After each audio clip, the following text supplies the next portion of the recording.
Real quick, I got a short story. I got a moral to this story also. So coming from eighth grade going into high school, it was very scary. Even though people try to put up a front like, no, I'm not scared and this, and majority of the people was scared because you're going into the unknown, it's older people and things like that. And I stayed with my auntie at the time, and her husband kept telling me that they was gonna throw me down Freshman Hill. And he didn't laugh afterwards. He was like, they gonna get you, they gonna throw you down Freshman Hill, so just go ahead and be prepared for it. And in my brain, I'm like, nah, I don't think nobody's throwing me nowhere. So I'm like, they're not throwing me nowhere.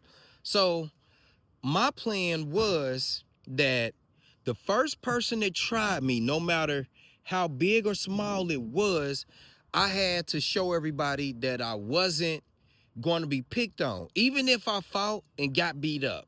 I had to show everybody that I'm not a punk, and you're not just going to be like taking my lunch trays. You're not throwing me down no heels. Like, you ain't doing none of that. You're going to have to fight me every single day if that's your goal, which I don't think that that should be your goal because it could possibly lead to something else. So, but that was my vision, and I never forget it.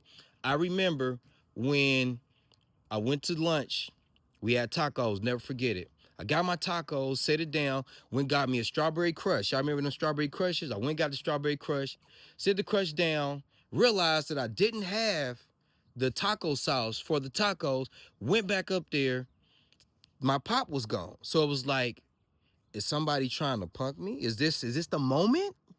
So I started taking off my chain and stuff, and I'm like, whoever got my stuff, it's like you go come up off of it. It's gonna be a fight. Cause like you're not just about to take my stuff. You're not taking nothing from me. So this my buddy had told me this dude named Daryl had took my pop. So I went over there and he had a strawberry crush, but I ain't got the only strawberry crush in the in the whole vending machine. So I went back to my buddy. I was like, man, he said he didn't take it. He was like, man, I tell him to his face he took it. So we went back over there. And then my buddy was like, you did take his crush. And then he was like, no, I ain't. And as he was getting up, bam, stole him right there. Keep in mind, I'm 130 soaking wet.